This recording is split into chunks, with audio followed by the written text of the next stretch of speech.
Welcome everyone. I am Amanda Bailey, Professor of Music at Bath Spa University, and I'm very grateful to have been invited to speak at this afternoon's webinar for the UK Acoustics Network. My aim in this presentation is to share ways of engaging with listening that are at the centre of the research network Ecotones, Soundscapes of Trees. Funded by an ESRC AHRC UK South Korea Connections grant, the Ecotones network is a multidisciplinary collaboration that seeks new ways of communicating environmental issues through the soundscapes of trees. With a focus on listening, the network involves researchers from the fields of music, ecology, conservation, social science, health and well-being, education and acoustics to share and combine perspectives and practices that ultimately aim to shed light on the global challenges of urban development and environmentally sustainable growth.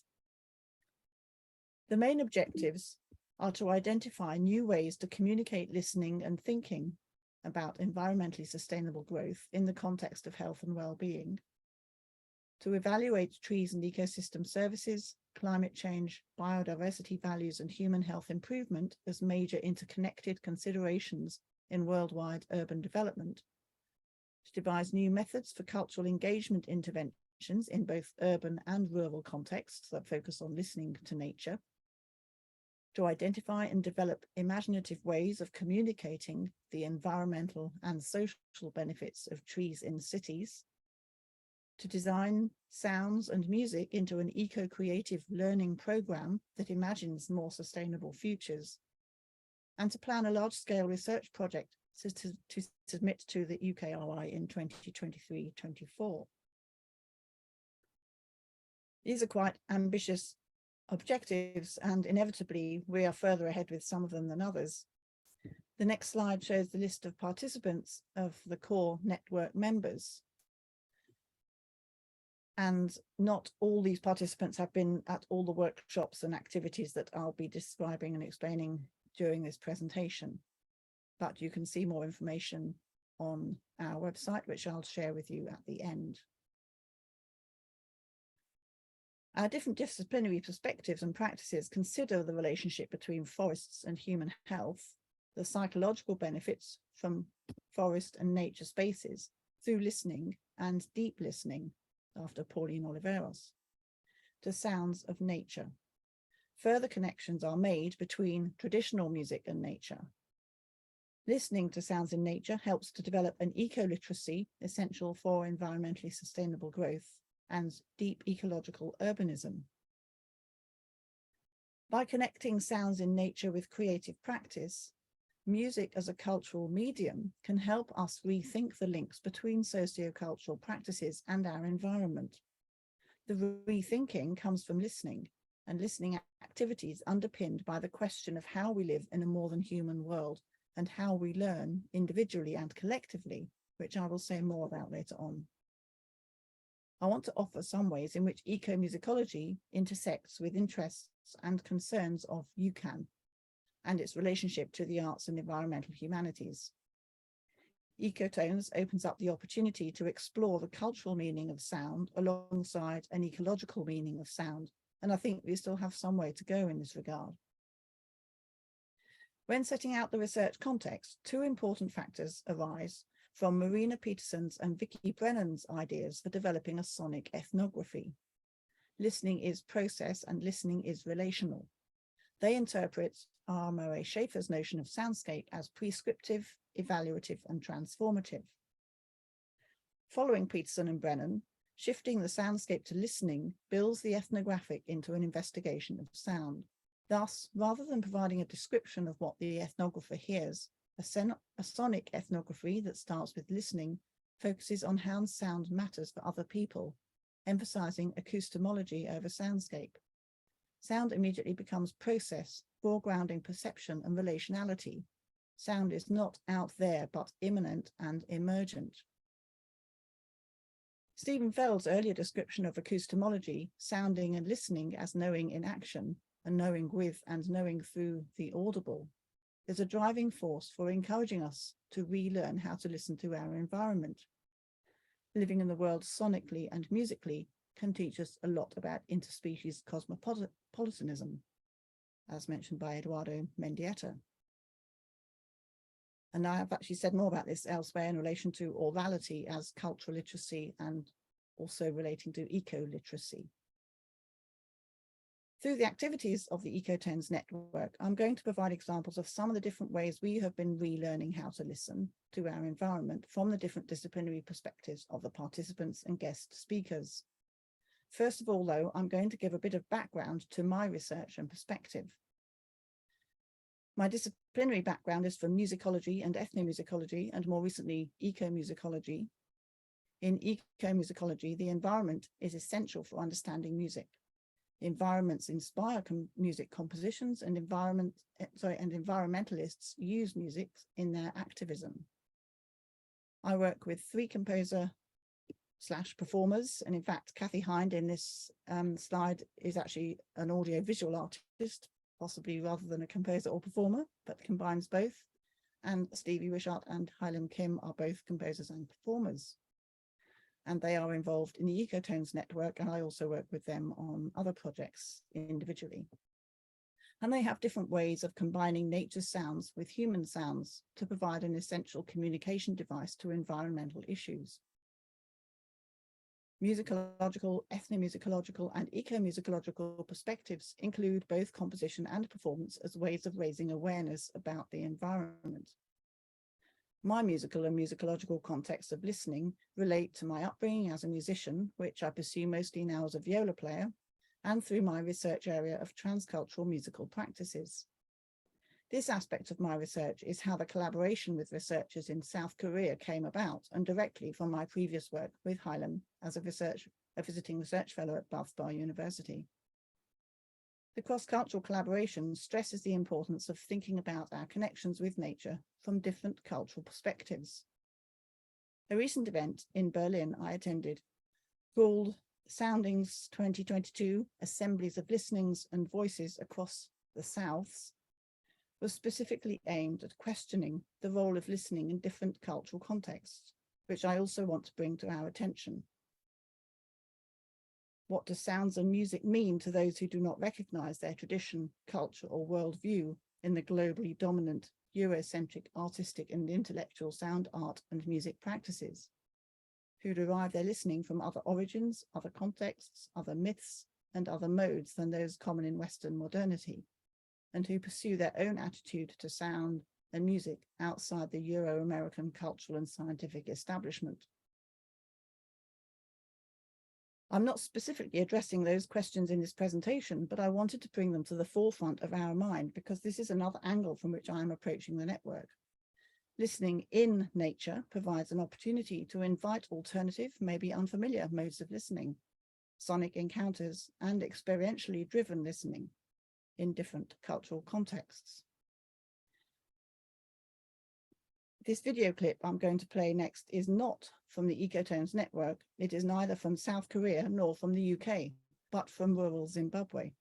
I show this because it's good for making the point about how disconnected from nature we are in the West or in the global North, compared with cultures and traditions whose music and dance celebrates on a daily basis their close relationship with the land. The following video shows how nature is lived in, understood as it is experienced.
So back to Ecotones.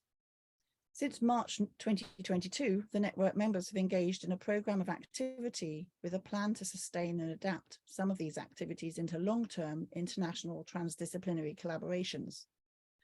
5 of us travelled to South Korea in May, first to the World Forestry Congress in Seoul, and then on to Yeongju National Healing Centre.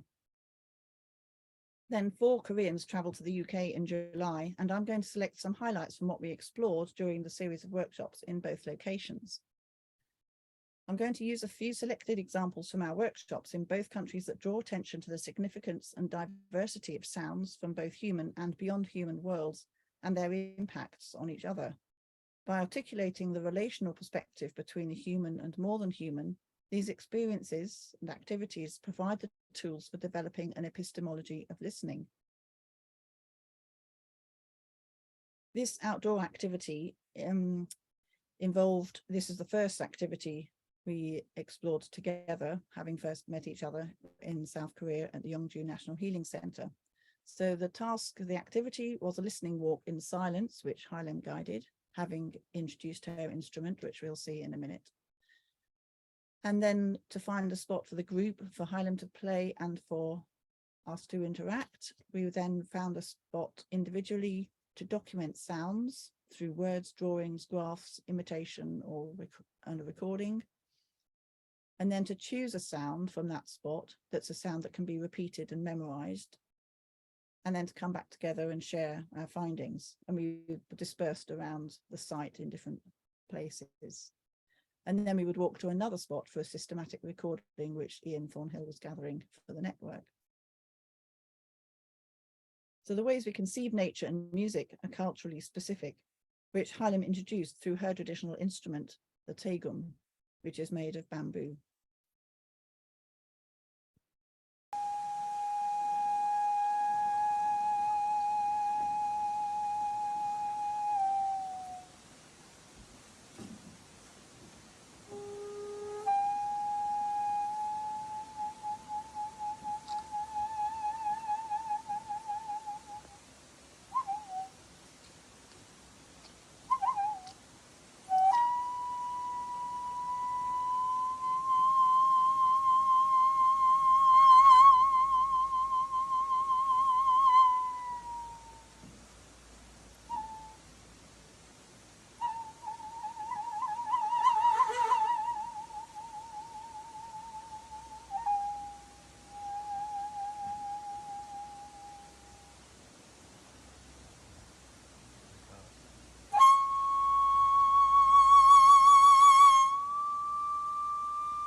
The sound quality isn't very good on that recording, but you already can get the sense of the diversity of sounds, breath-like qualities, and really different interesting timbres that Hailem gets on her instrument. And also, I should say, in the context of that space, there was also the background noise of a river very close by and rushing water sounds, which didn't help recordings either and listening to each other.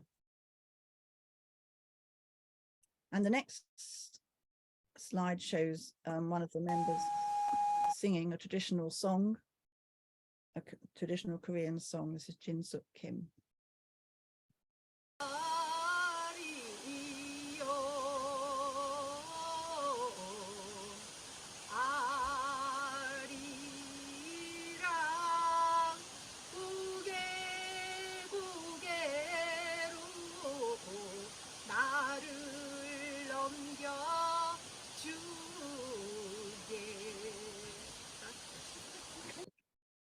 The outdoor activity of most interest is documented better by photos than by audio.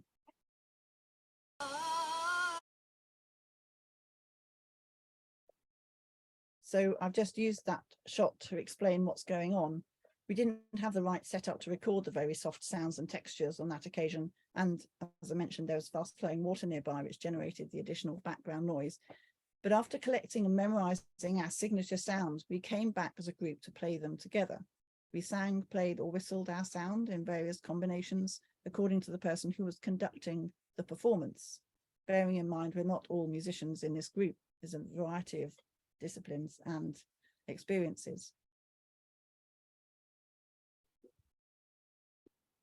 So in this picture, you can't see too well, but a few people used sticks, leaves, or stones, or a combination of these to create sounds by rubbing, scraping, tapping, or whistling. And the next slides show the scores, effective scores from nature, which were created using the same materials. And then we took it in turns to interpret each other's scores. So these examples demonstrate both oral and visual interactions with and interpretations of nature. Participating and performing in this inclusive way made everyone aware of the delicacy and fragility of the materials and the sounds, and we had to listen intently to hear each other's sounds. And the nature sounds would often intervene and interact with those as well, just the wind or the breeze in the leaves around us. Reflections of that particular session led to the following comments. It was very impressive to play the soundscapes together in the morning. I felt like I could understand the person better than if I had talked for hours or more. The experience of recording and concentrating on the sounds of nature myself was very interesting. It's enjoyable to make music with nature sounds. In the process of making music, I was able to immerse myself in the nature sounds and the harmony we created. The fun and joy of making music in the forest, creative sounds and movement. Today, I had a wonderful experience in the forest. I was focusing especially on sounds from nature, which is a rare opportunity in my daily life. Activity we performed in the forest made me happy to remember my childhood. Another outdoor activity over the 2 days we were at Yeongju National Healing Center included walking one of the forest trails to experience the healing program or forest therapy, along with the Hammock therapy. These were interspersed with more formal presentations, where those of us in the UK learnt about the cultural and national recovery of forests in South Korea following the Japanese occupation after the Second World War, and the Korean research and government policy on forest health and human health. For example, Won Sop-shin, Professor of Social Forestry at Chungbuk University and a co-investigator on the project, who was also former president of the International Society of Nature and Forest Medicine, reported on the forest policies he developed as Minister of the Korea Forest Service, as well as his recent research on forest therapy programs and the perceived restorativeness of citizens visiting forests according to forest space type. Forest healing programs are supported by the Korea Forest Welfare Institute. Throughout the 2 days of workshops in Korea emerged far too many interconnected themes to be able to do justice to here. They included aspects of psychological and mental health and well-being, social and ecological health, connections between nature and community, between community and culture, governance and planning, forest education, performance, composition and creativity. So as I mentioned earlier, I'm only selecting some of the highlights from our network activities. Listening to nature invites an all approach to composition and performance that is culturally neutral, prompting a reconsideration of systematic processes for teaching music. Conversely, an inclusive approach to creativity through listening, sound making or music making invites new ways of engaging with and learning about nature, ecology and the environment. So again, making this connection between orality, cultural literacy and ecoliteracy. Interactions between nature, culture and education can help to provide a socio-cultural response to ecological and climate emergencies. A question I want to start to consider in this context, therefore, is what can educational engagements with nature and culture, specifically trees and music, offer these intertwined crises. Some of the following examples will illustrate initial ways in which nature-culture relations can bring an environmental focus to music pedagogy. In the context of both music and science education, nature sounds bring an awareness of habitats and of place, cultivating interspecies knowledge as a route to understanding and sustaining environments and cultures. Focus on listening could help to evaluate trees and ecosystem services, climate change, biodiversity, values, and human health improvement as a major consideration in urban development plans. Deep listening events enabled us to tune in to the natural soundscape of each location. And our first workshop with the Korean researchers in the UK was held at Dartington on World Listening Day. The original plan was for Kathy Hines to do a live stream of the recordings from the 18th of July, but the internet wasn't strong enough or stable enough in the grounds to enable us to do that. So here are just some snapshots of what we got up to. And here you can hear the recording that Kathy made of this 1500-year-old yew tree.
We don't exactly know what all those sounds are, but probably insects. So this is why we need to work more with scientists as well. And that's the wider context of the tree's location. The next examples, then, this is the roots of a beech tree.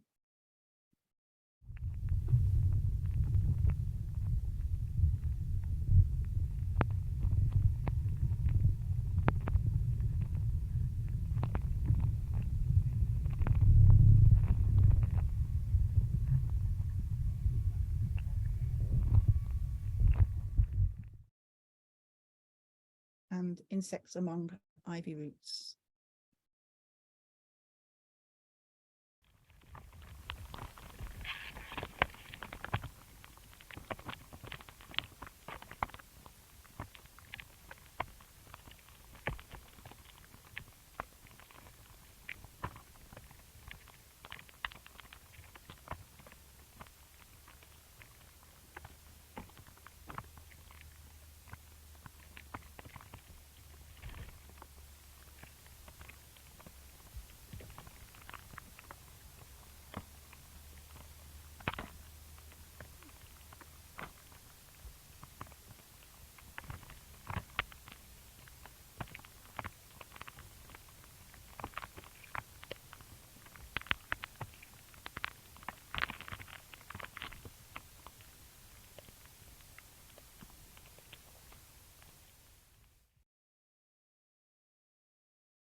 And here are recordings from air bubbles in the pond.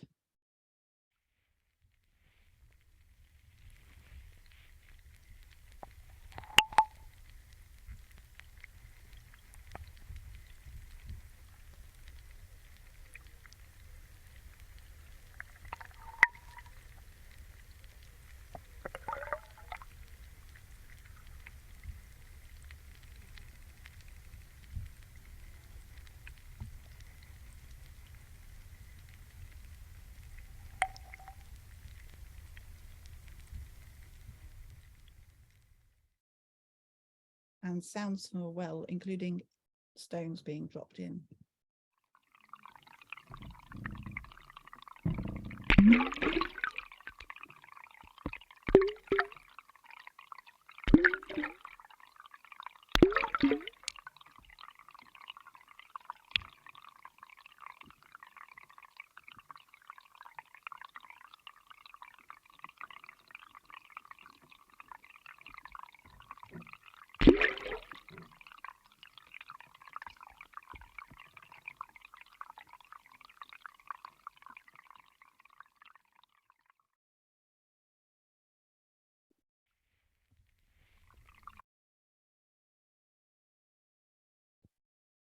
And this workshop was where Kathy was instructing us on making our own contact mics, which we could then go away and use. And this is another creative session, similar, I suppose, to what we did in Korea, but this time Stevie Wishart was leading that, and also relating to the sounds around us were the textures of the bark on trees. And she encouraged us to listen and feel the textures, but also respond to that through sounds, gentle sounds. And then we shared that together.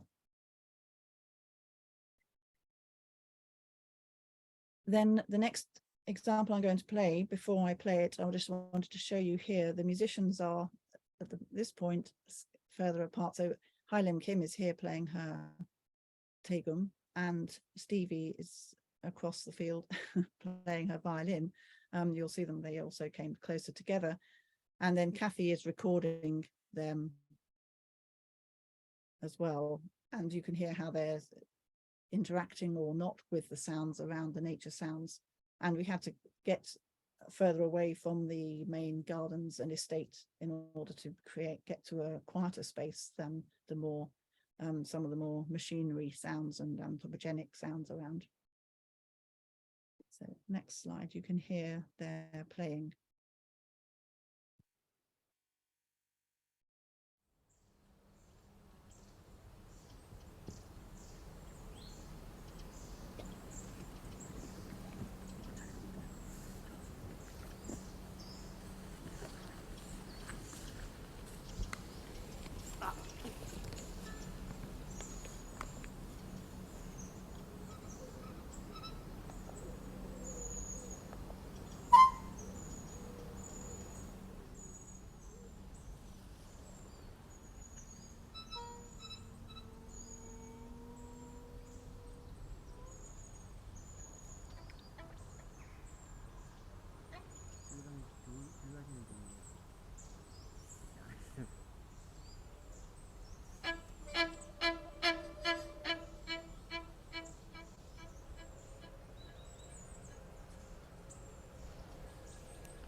It's a shame to stop the recording, but in the interests of time, I'm going to leave it there, and we will have the recording on our Project Network website so that you can access that separately.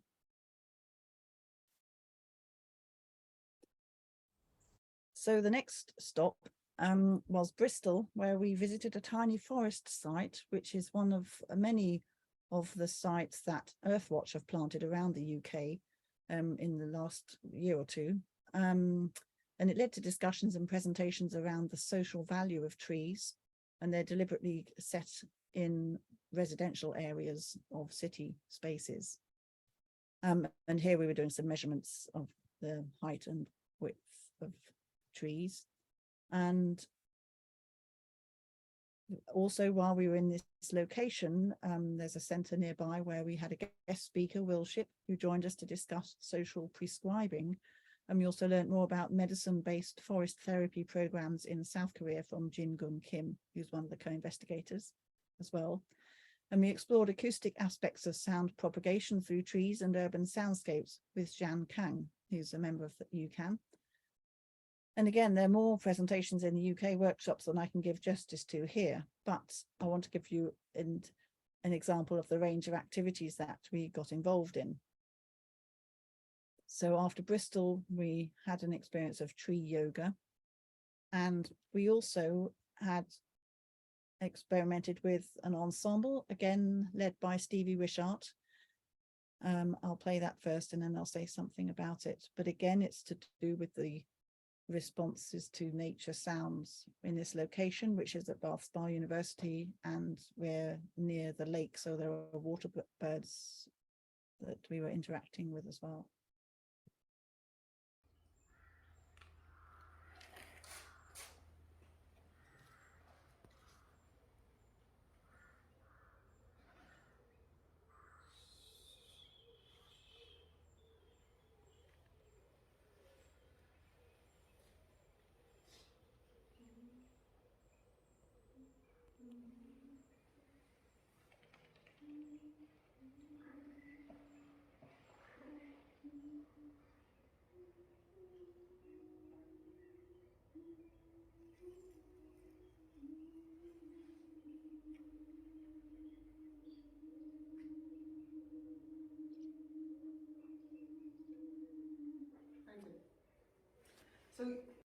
So the point of those exercises was to explore sounds and gestures, but that were softer than nature. And so it was really an interesting exploration of how we can be more appreciative and listening more attentively to the natural sounds, whether they're from the wind in the trees or the birds on the lake, and seeing how we can respond to that, but in a more sensitive way and being softer than those sounds where possible.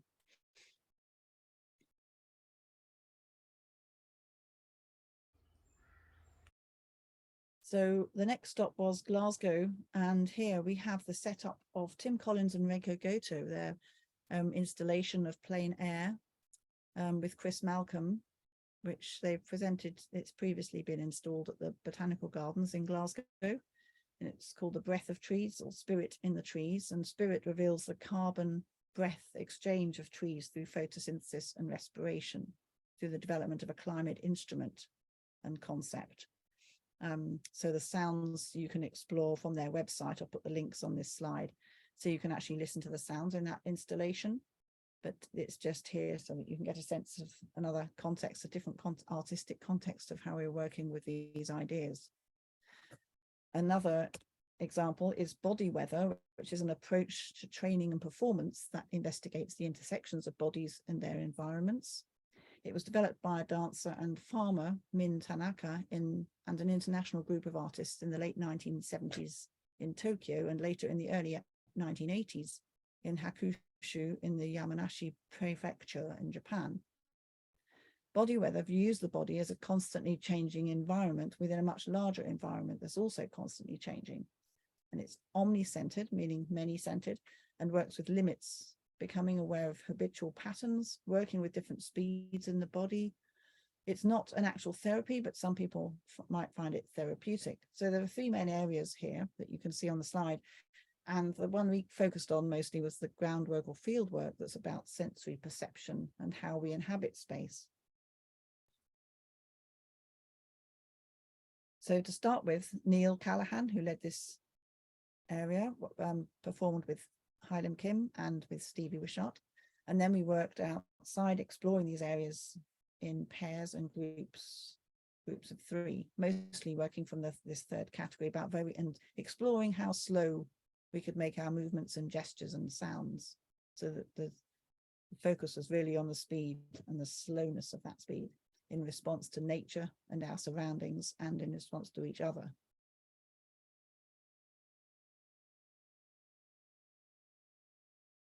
So this is an extract from a very slow video, just demonstrating the kinds of ways and spaces, how we were using the spaces, but also using gestures sometimes to interpret sounds and vice versa. Any sounds around us or any gestures around us. And the second location in Glasgow was the Claypits Nature Reserve. And this was a day of immersion, interaction and experience of recovering nature, focusing on more than visual ways of engaging or rewilding urban landscape and the contextual experience of its surroundings. So Glasgow was chosen as a city in which to evaluate trees and ecosystem services, climate change, biodiversity values and human health improvement in the face of the Glasgow effect as a major consideration in urban development plans. So we had guest speakers. Martin Faulkner presented the challenges of retrofitting green infrastructure, and the landscape architect from Edinburgh University, Catherine Ward Thompson, contributed insights from her research on the history and theory of urban park design and conservation regarding inclusive access to outdoor environments, environment behavior interactions, and landscape design for older people, children and teenagers, and salutogenic environments. And in the top right-hand corner of this slide, there's actually a health centre attached very nearby to these green spaces. So again, the social prescribing was a very important aspect to consider. And since our visit here, there are also discussions now about trying to establish a tiny forest in this area as well to help regenerate the land. So the outcomes from this network are so far, there are many, but here are some listed, and the possibility of a tiny forest, as I just mentioned, at the Claypits Nature Reserve is one. We're working on how to develop musical ideas and listening capabilities in nature's soundscape, and incorporating examples of nature music activities and tree soundscapes produced in our workshops in respective national cultural and educational organisations in our 2 countries. And that includes various festivals. So for example, in the UK, that could be the Timber Festival in July next year. The next phase of this project is to develop nature music activities as a toolkit for education purposes, both in the South Korea and in the UK, and from kindergarten to higher education. We want to expand working methods into what David Sheffock has called ecoliterate music pedagogies. And there's a quote from him at the bottom of the slide: ecoliterate music pedagogies can help to reroute music education to place sustaining environments and cultures. So that's very much behind what we're trying to do as well within this network. And a co-authored journal article will articulate transdisciplinary perspectives on the value of trees arising from our workshops.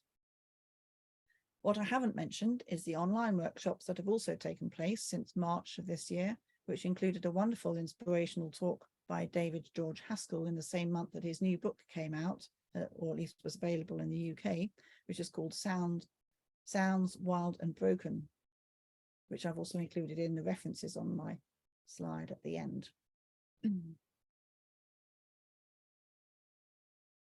So the conclusion really to this talk is what next?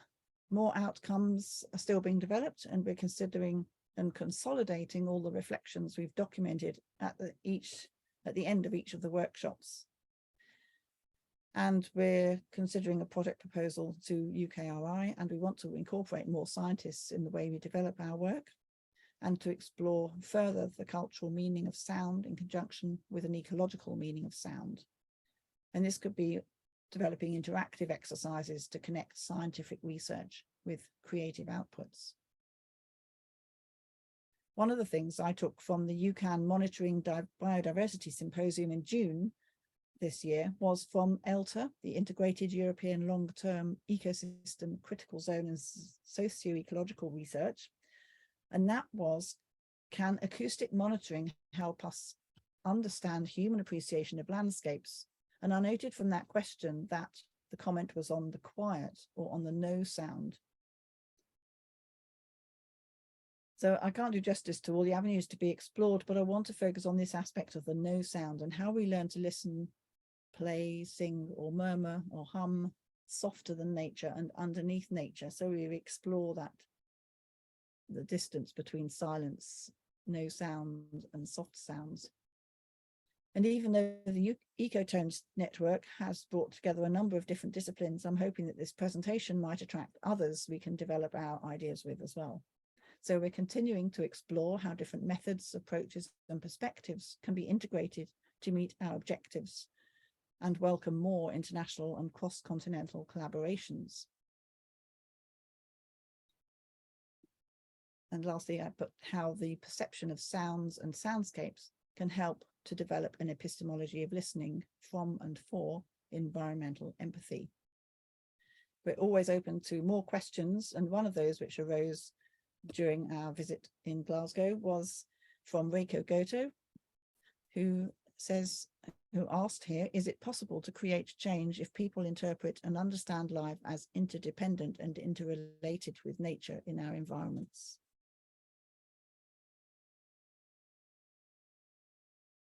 So that's something more to consider. And here are the references from the presentation.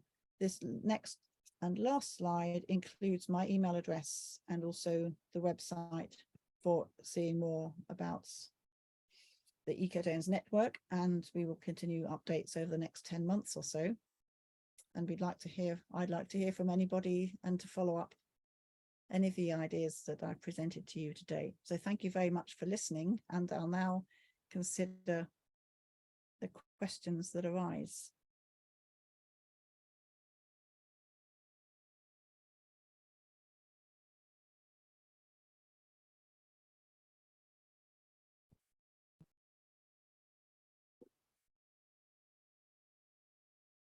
So I'm just going to find the questions.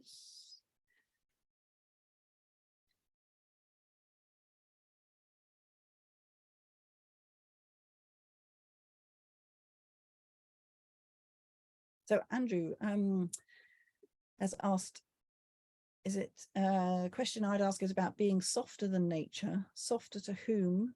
To the individual, to the group, to nature, e.g. a pigeon, etc. Whose hearing are we talking about? Well, I would say it's relative and subjective.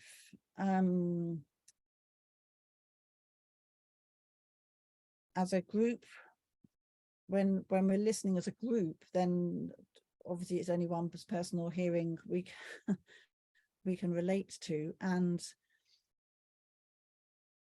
so this can be flexible, I think, because the whole context of this is about improvisation as well in performance, and therefore playing in relation to another is quite important. So it's not just about the individual, but actually how you're working and listening within a group, and that group extends to the nature sounds around us depending on the context and how fluid that is, because those sounds aren't necessarily going to be consistent and constant, but potentially changing, just as that pigeon came into the picture.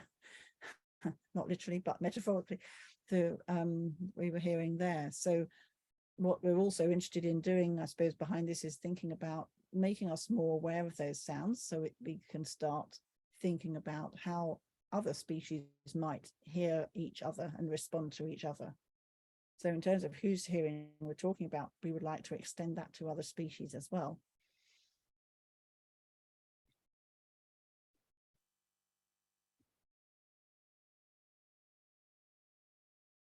And oh, pigeons hear infrasound, for example, so it could be that the perceptions of softness is very different in nature, Andrew says. So yes, so thank you for that comment.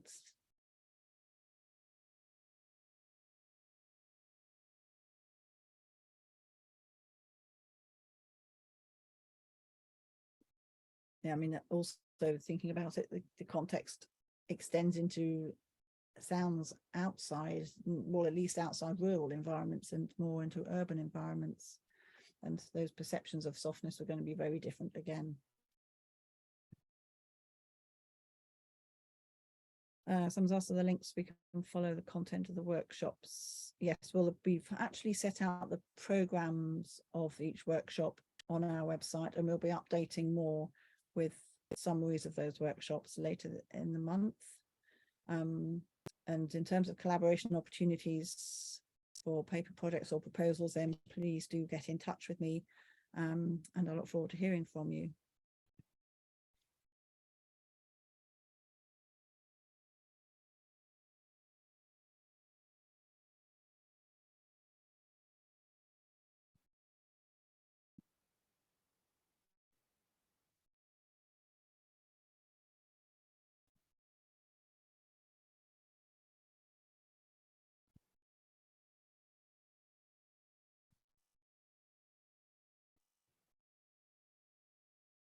Oh, there's a question here. I'd love to hear more about modes of listening to nature beyond those of the global north. Can you speak about any examples?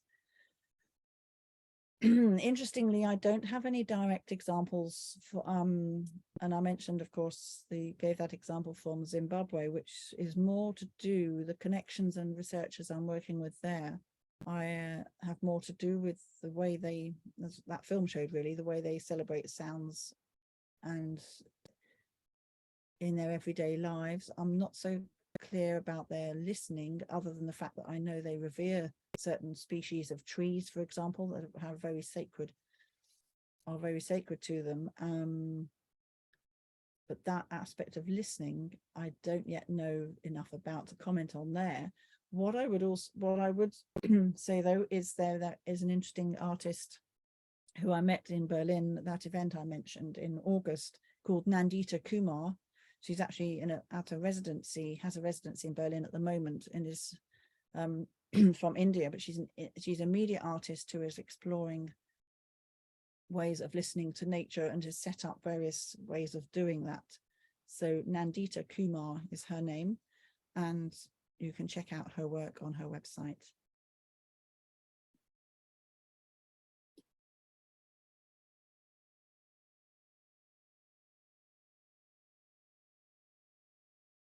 So I think that's all the questions. So just checking again.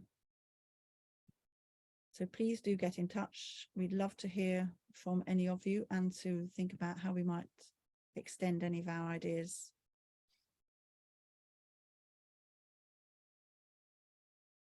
Oh, there's one last question about the relativity of soft sounds, and asking were there any apparent cultural differences on listening? Well, it's hard to generalize, but I think at the beginning, I knew one of the Korean musicians already because she's based in London, Hylim Kim, who you've heard playing her Taegum. So I know about her experience of listening and being in nature is very acute, but that's probably because as a musician, that's how she's approached it. I wasn't so aware of listening being at the forefront of the other Koreans whom I met, but they do incorporate listening.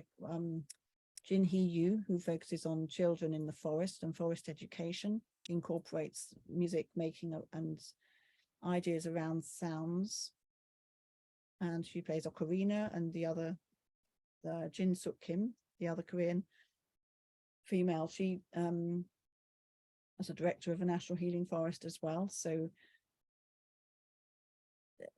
it wasn't too clear. So in terms of the specific people we're working with, I'm not sure I could really say there were cultural differences. What was more interesting culturally what was a cultural difference, not so much on listening, was just the fact of how nature is quite separate from cities and people, the way people live their lives in the cities in Korea, it seems, in the sense that nature is something that you go to separate from your daily life. And we were trying to talk about how that might be sort of perceived in a different way, and how nature might be incorporated more into daily lives rather than having to trek out 2 hours to get to a forest for a healing program or any forest therapy. And well-being is really important as a daily experience. So that seemed to be a big cultural difference, more than necessarily just the listening.